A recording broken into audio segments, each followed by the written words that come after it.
दीदी, आपके संगीत की अप्रतिम यात्रा पर बातचीत शुरू करते हैं। इस संवाद में मेरा प्रयास ये रहेगा कि मैं संगीत में आकंठ डूबे हुए आपके महान जीवन की उन दुर्लभ छवियों से उन करोड़ों प्रशंसकों को मिलवा सकूं, जो आपको हर दिन सुनते हुए कहीं अपने जीवन को सार्थक ढंग से शुरू करने की प्रेरणा पाते हैं।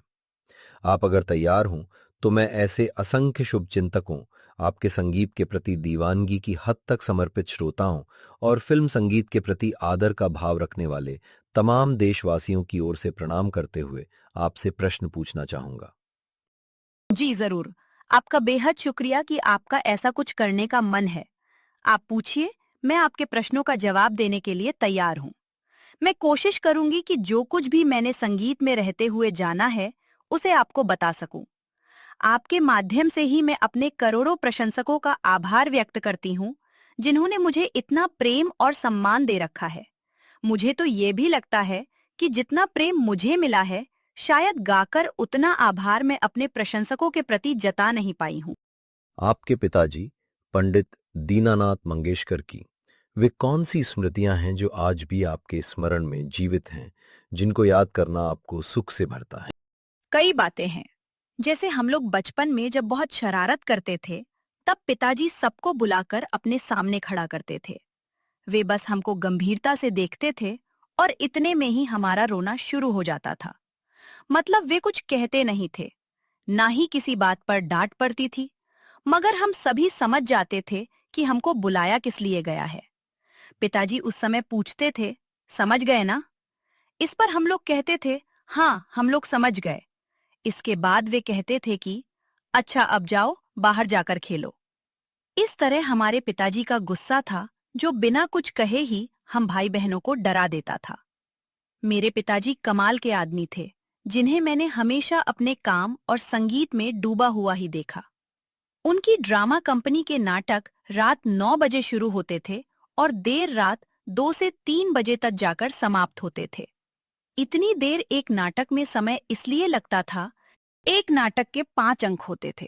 फिर उसमें लंबी लंबी रागदारी वाले गायन की भी परंपरा थी।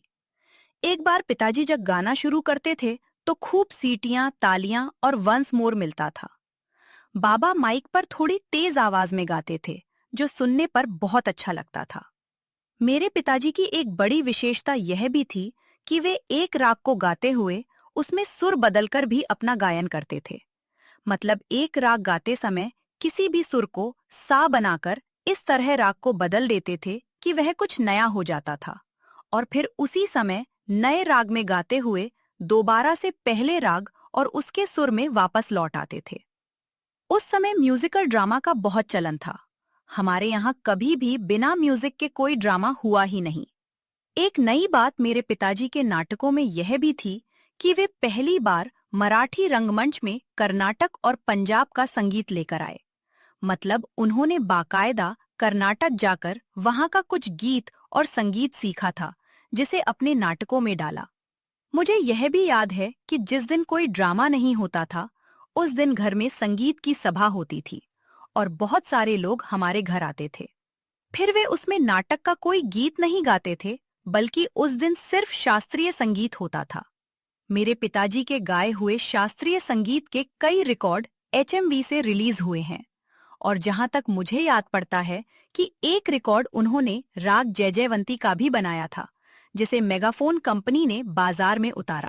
पिताजी से संगीत के अलावा आपने क्या क्या और सीखा? सबसे ज्यादा तो स्वाभिमान से जीने की प्रेरणा। उन्होंने जो संस्कार दिए, उससे जिंदगी में सही बातों पर खड़े रहने की हिम्मत मिली। आज मुझे इस बात की खुशी है कि मैंने किसी से यह नहीं कहा कि आप मुझे 500 रुपए दीजिए, फला चीज ला दीजिए, मुझे उसकी जरूरत है। इस तरह जो चीज मैं कर पाई, उसमें मैं अपने बाबा का संस्कार मानती हूँ। मैंने पिताजी में ये बात देखी थी कि हर हालात में कैसे रहना चाहिए। यह मेरे पिताजी ने ही मुझे सिखाया था कि अगर कोई बात तुम्हें सही लगती है, तो उसे करो और किसी के आगे झुकने की जरूरत नहीं है। इस तरह जब मैं याद करती हूँ, तो लगता है कि बाबा ऐसा कहते थे। बाबा ने यही कहा था। बाबा ने उस समय में इस तरह कोई निर्णय लिया था। यह सब मेरे बड़े काम आया है। हमने हर तरह के दिन देखे थे। पिताजी की कंपनी जब अच्छी चलती थी तो हम सब लोग बड़े शान से रहते थे। फिर पिताजी के निधन के बाद हमें ये भी देखना पड़ा कि बुरे हालात में कैसे जीना है। मेरी माँ का भी वही संस्कार था कि कैसे भी स्वाभिमान के साथ जी लेना है, मगर किसी के आगे जाकर हाथ नहीं पसारना है। और देखिए, ये सब बातें मेरे कितने काम आई हैं। आज मेरे पास पैसे हैं और नाम है।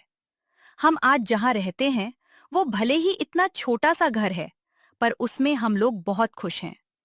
इस बात के लिए भी ईश्वर को धन्यवाद करते हैं कि बाबा ने जैसा सिखाया था उस पर हम सभी भाई बहनों ने चलने का प्रयास किया। बचपन में आप सभी भाई बहन फिल्में देखकर उसकी नकल उतारते थे। किसी खास फिल्म को देखकर उसकी नकल का स्मरण करेंगी? अरे, ये तो हम सब भाई बहन बहुत करते थे। फिल्में ही थी जो मनोरंजन का एक ऐसा माध्यम थी जिनको देखकर बच्चे अपने ढंग से कुछ कुछ करते रहते थे। मुझे याद है कि प्रभात फिल्म कंपनी की एक पिक्चर थी, संत तुकाराम। फिल्म में दिखाया गया है कि तुकाराम सदेह बैकुंठ जाते हैं और उन्हें लेने ईश्वर का विमान आता है। वे यह गीत गाते हुए स्वर्ग जाते हैं। अमी जातो अमचा गावा, अमचा राम राम घ्यावा। मैं अपने गांव जा रहा हूँ, सभी लोग मेरा राम राम ले लीजिए। हम कमरे में घर भर के गद्दे तकिए एक के ऊपर एक रखकर ऊंचा स्वर्ग बनाते थे, जिस पर चढ़कर मैं बैठती थी और वहीं से यह गीत गाती थी। नीचे कमरे में मीना, मेरे फूफा का बेटा पंढरीनाथ और आशा, ये तीनों तुकाराम के अनुयायी बनकर रोते थे और कहते थे, हमें भी साथ ले लीजिए, हमें भी साथ ले चलिए। उस समय उषा बहुत छोटी थी, इसलिए वह इन नाटकों में नहीं रहती थी। तो यह सब होता था। हम बहुत सारी फिल्मों की नकल उतारते थे, जिनमें धार्मिक फिल्में ज्यादा होती थी, क्योंकि पिताजी धार्मिक और देशभक्ति की फिल्मों के अलावा दूसरी फिल्में नहीं देखने देते थे। उनका सख्त अनुशासन था और यह सब काम चोरी चोरी तब होता था जब पिताजी घर के बाहर हों और यह जान न पाएं कि घर में फिल्मों का खेल खेला जा रहा है। अगर किसी फिल्म में आपको अभिनय करने को कहा जाता, तो वो कौन सी फिल्म होती जिसमें आप काम करना पसंद करती? नहीं, मैंने शुरू में तो फिल्मों में काम ही किया था और कुल 6 या 7 फिल्मों में किया था। मैं बहुत छोटी थी उस समय, जब फिल्मों की दुनिया में अभिनय के मार्फत ही आई। मुझे कभी अच्छा नहीं लगा मेकअप करना, लाइट के सामने जाना, और काफी लोग खड़े हैं तो उनके सामने कभी रो रहे हैं और कभी हंस रहे हैं, गा भी रहे हैं। मुझे वह कभी अच्छा नहीं लगा। अच्छी फिल्मों को देखकर सराहने का जी जरूर करता है, मगर अभिनय करने के बारे में तो सोच भी नहीं सकती। एक फिल्म हमारे यहाँ हिंदी और मराठी दोनों में बनी थी, छत्रपति शिवाजी। उसमें भालजी पेंडारकर थे, जिन्हें मैं बाबा कहती थी। मैं उनके पास गई, हालांकि उस वक्त तक मैंने अभिनय का काम छोड़ दिया था। मैंने उनसे खुद कहा, बाबा, मैं चाहती हूँ कि इस फिल्म का आखिर का जो गाना है उसमें 2 लाइनें मैं भी आकर गाऊं। तो फिर मैंने उसके हिंदी और मराठी दोनों ही संस्करणों में बात की 2 पंक्तियां गाई हैं, जिन दृश्यों में मैं मौजूद भी हूँ। मैं छत्रपति शिवाजी को बहुत पसंद करती हूँ, इसलिए बस इसी फिल्म के लिए मेरा मन हुआ कि भले ही एक दृश्य में सही, मगर यहाँ रहा जा सकता है। उस दौर में आपके काम की परिस्थितियां कैसी थीं? क्या वे आपके हिसाब से धीरे धीरे अनुकूल होती गईं, अथवा वैसे ही हमेशा की तरह एक चुनौती का सबब बनी रहीं, जैसे कि वे संघर्ष के दिनों में थीं? ये कह पाना मुश्किल होगा कि मेरी परिस्थितियां कभी बहुत अच्छी या बुरी रही हों। मैं इन सब बातों पर ध्यान नहीं देती थी। अलबत्ता मैं उस जमाने से लेकर बाद तक बहुत मेहनत से अपने काम करती थी। मुझे याद है कि मेरी रिकॉर्डिंग सुबह से रात तक चलती रहती थी। एक स्टूडियो से दूसरे और तीसरे स्टूडियो के चक्कर में ही पूरा दिन बीत जाता था। मुझे अपने गाने और रिकॉर्डिंग के अलावा किसी दूसरी चीज की सुध नहीं रहती थी। हमेशा यही बात दिमाग में घूमती थी कि किसी तरह बस मुझे अपने परिवार को देखना है, फिर वो रिकॉर्डिंग का वक्त हो या घर का खाली समय। किस तरह मैं अपने परिवार के लिए ज्यादा से ज्यादा कमाकर उनकी जरूरतें पूरी कर सकती हूँ, इसी में सारा वक्त निकल जाता था।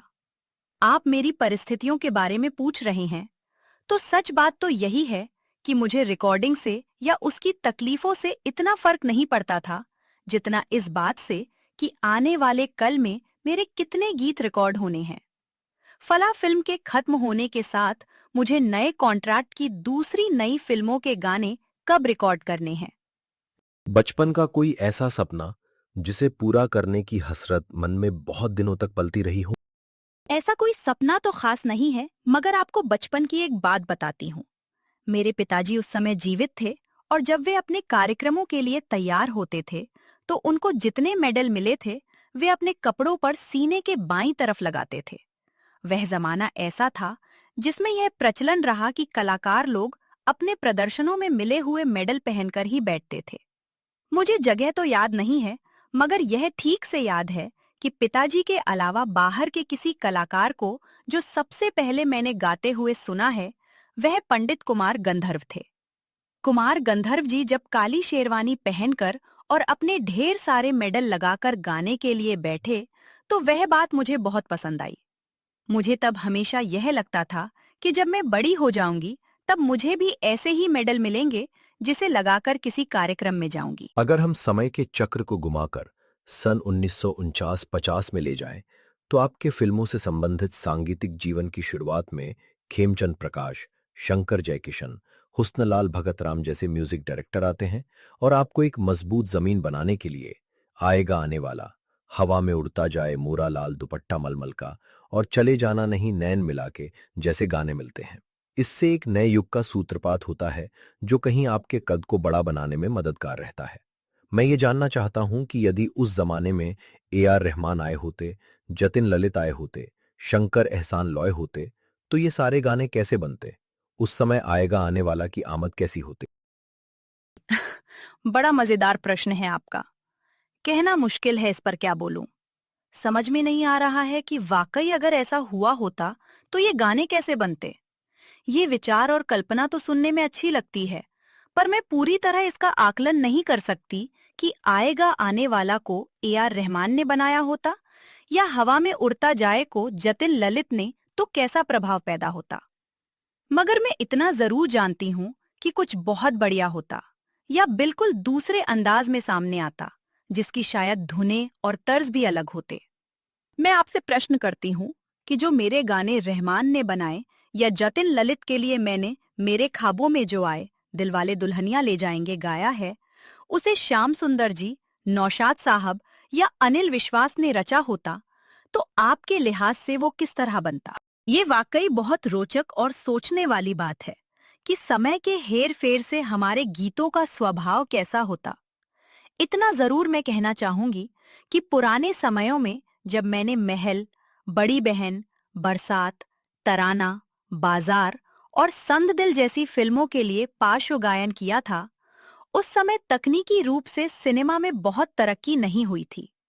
आएगा आने वाला में मुझे हॉल में बहुत दूर से चलकर दबे पांव रिकॉर्डिंग वाले माइक तक आना पड़ता था और उसी अनुपात में रिकॉर्डिंग के माइक पर स्वर का उतार चढ़ाव कैद किया जाता था। बहुत सारे ऐसे गाने मुझे याद हैं जिसमें कुछ विशेष प्रभावों को देने के लिए अनिल विश्वास, श्याम सुंदर, सज्जाद हुसैन, सलिल चौधरी और C रामचंद्र ने कुछ नए तरीके और अजीबोगरीब टोटके आजमाए थे जिनसे गीतों में वह प्रभाव पैदा हो सका। आज जो स्थिति है और जिस तरह हमारी तकनीक विकसित हो चुकी है, उसमें अगर इन लोगों को काम करने का मौका मिलता तब तो कमाल ही हो गया होता। न जाने कितना और अधिक एडवांस किस्म का ये लोग संगीत रच पाते, आप सोच सकते हैं। ठीक उसी तरह जैसा सुंदर और स्तरीय संगीत आज के संगीतकार बना रहे हैं, रहमान, जतिन ललित और तमाम अन्य लोग अगर पीछे जाकर काम करते तो कितनी मुश्किलें आती और कितना संघर्ष करते हुए वे सब अपना गाना बनाते, इसका अंदाजा भी लगाया जा सकता है।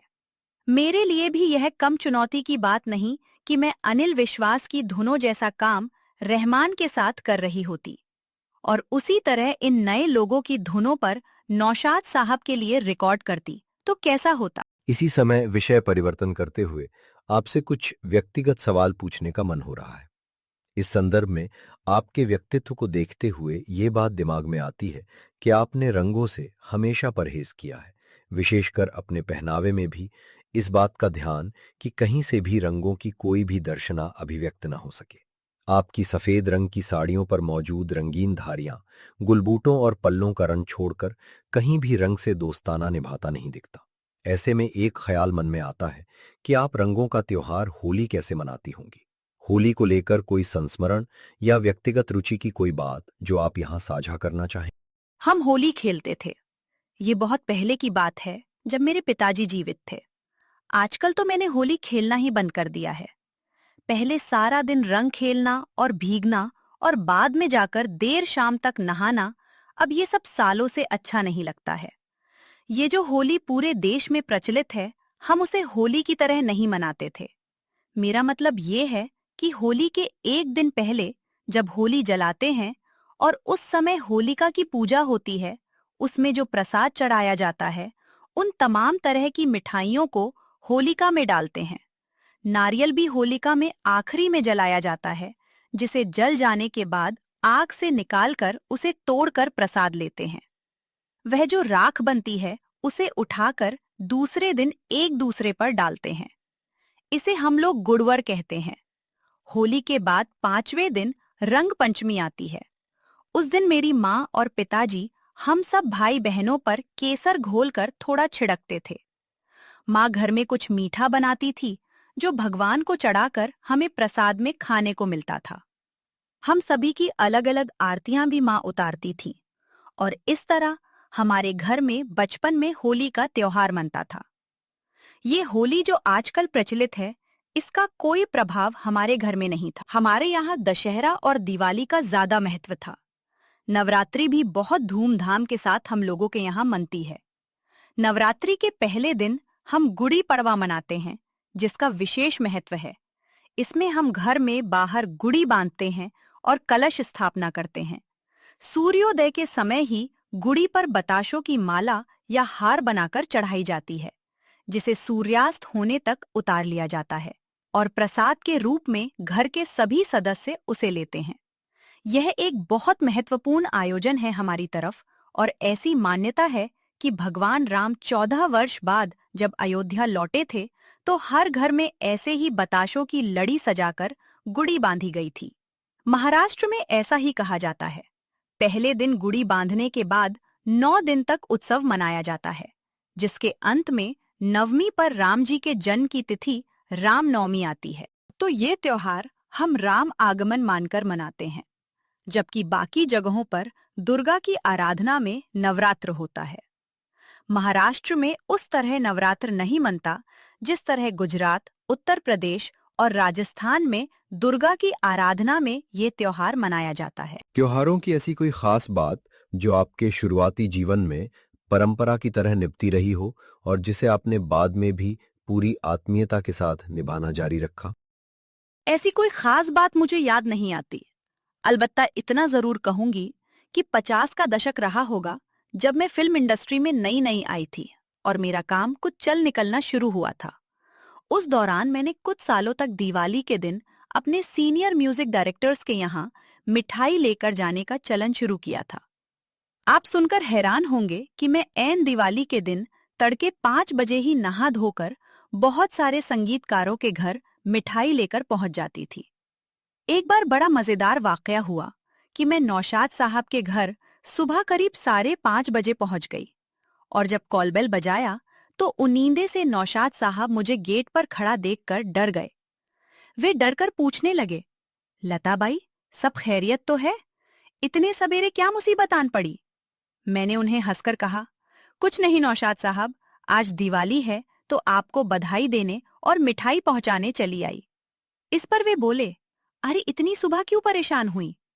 तब मैंने उनको हंसते हुए जवाब दिया कि नौशाद साहब, आपके अलावा मुझे अभी 2-3 जगह अनिल विश्वास जी, रोशन लाल, मदन भैया और बर्मन दादा के यहाँ भी जाना है।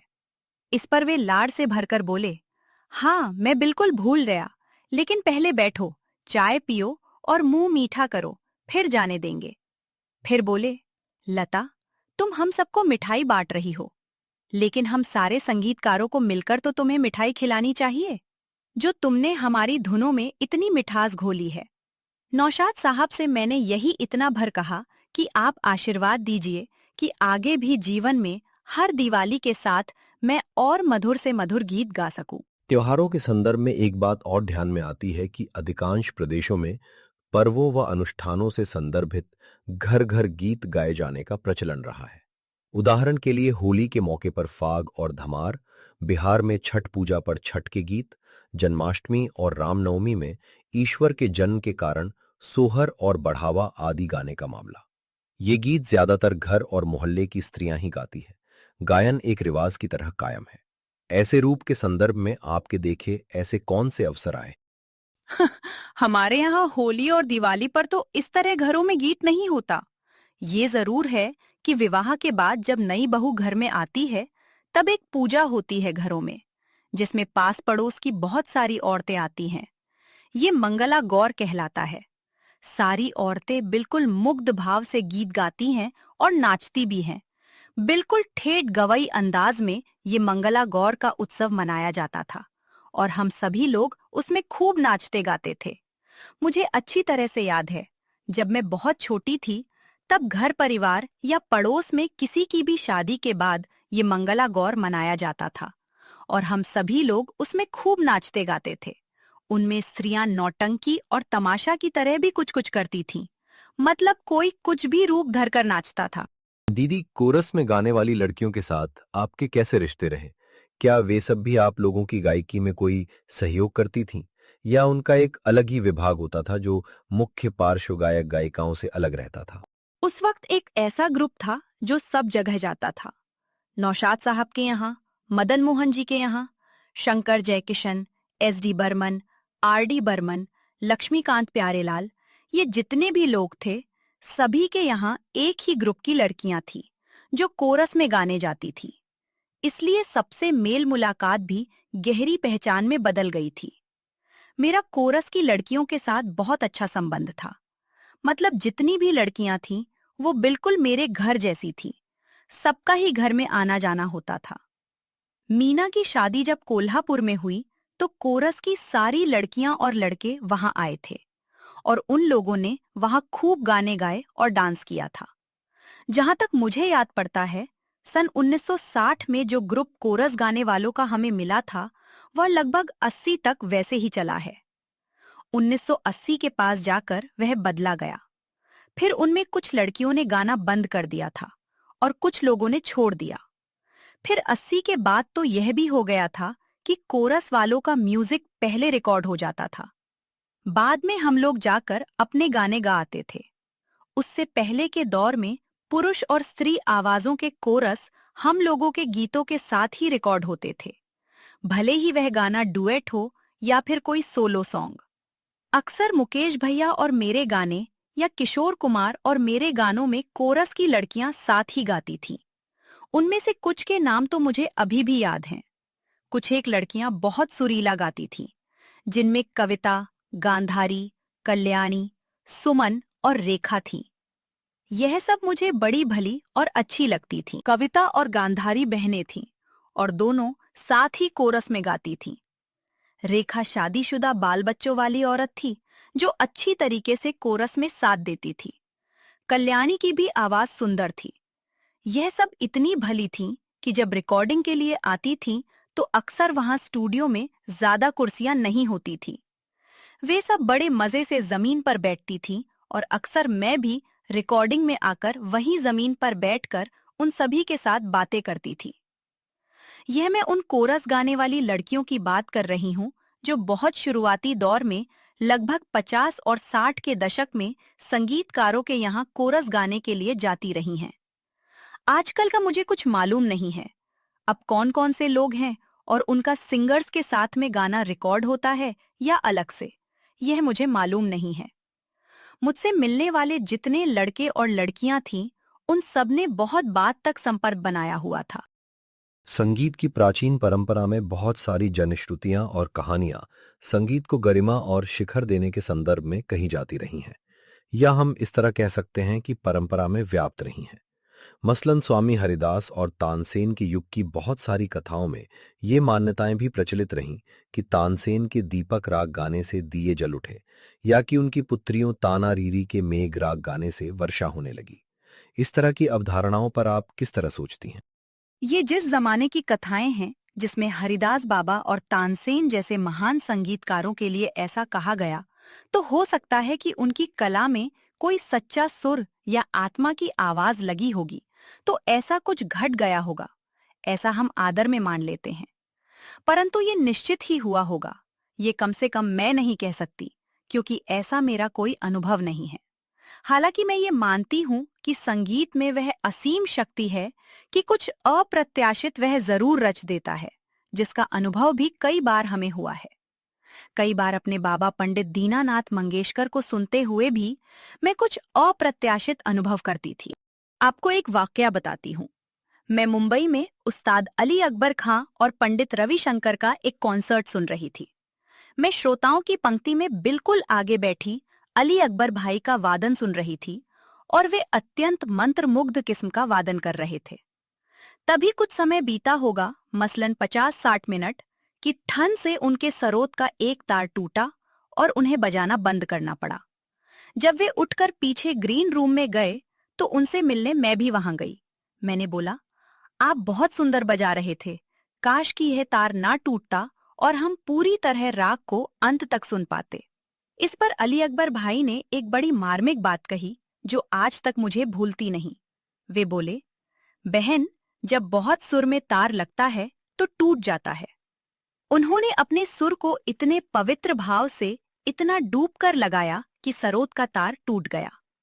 इस प्रसंग से मुझे ये लगता है कि संगीत की सीमा इतनी अनंत है कि तार भी शुद्ध स्वर के आघात को सह नहीं पाता, टूटकर अलग हो जाता है। आज जब उस्ताद अली अकबर खां या पंडित रविशंकर के संदर्भ में इन बातों को सोचती हूँ, तो इस बात पर विश्वास करने का मन होता है कि हो सकता है मियां तानसेन से कोई ऐसा सच्चा सुर जरूर लगा होगा कि बारिश हो गई या दीपक जल उठे। दीदी, आप तो घर घर में व्याप्त हैं। आपकी आवाज से लोगों की सुबह होती है। अगर मैं अतिरेक नहीं कर रहा तो ये कहना वाजिब है कि आप अमर हैं और दूसरी लता मंगेशकर होना इस दुनिया में संभव नहीं है। मुझे भगवान ने बहुत कुछ दिया है, मुझे किसी बात की शिकायत नहीं है। मैं बहुत खुश हूँ। आप जैसे लोग अगर ये मानते हैं कि मैं अमर हूँ, तो ये मुझे मिलने वाले उस प्यार जैसा ही है जो दुनिया ने मुझे दिया है। मेरा गाना अमर है, पर शरीर तो अमर नहीं। उसे तो जाना ही है, आज नहीं तो कल, कल नहीं तो परसों या किसी न किसी दिन। इस बात पर मुझे कोई अफसोस नहीं होता, वह तो होकर रहेगा। हमारे यहाँ यही कहा जाता है, गांव गेला वाहुन, नाव गेला राहुन। मतलब गांव तो बह जाता है, लेकिन जो नाम है वह रह जाता है। मैं इसको हमेशा से मानती रही हूँ।